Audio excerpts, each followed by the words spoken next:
अस्सलामुअलैकुम, आप देख रहे हैं डॉन न्यूज। मैं हूं नाइला असगर। हेडलाइंस आपने जानी। सबसे पहले आपको आगाह करें, हुकूमत ने बिजली की बचत के लिए बड़े फैसले लिए हैं। पंजाब भर में तिजारती मराकज रात 9 बजे बंद करने का फैसला कर लिया गया।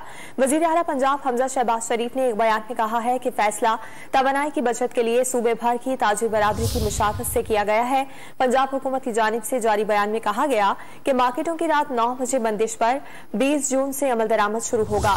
रेस्टोरेंट रात 11:30 बजे तक खुले रहेंगे। शादी हॉल साबिक पॉलिसी के तहत रात 10 बजे तक खुल सकेंगे। हफ्ते को ताजिर बरादरी को कारोबार के औकात में खुसूसी रियायत दी जाएगी।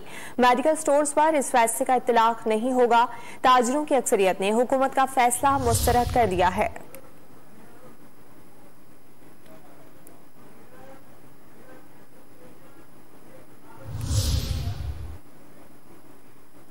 आपको अपडेट कर रहे हैं, पंजाब भर में तिजारती मराकज रात 9 बजे तक बंद करने का फैसला हुआ है और वजीर आला पंजाब हमजा शहबाज शरीफ की जानिब से एक बयान में कहा गया है कि फैसला तवानाई की बचत के लिए सूबे भर की ताजिर बरादरी की मुशावरत से किया गया।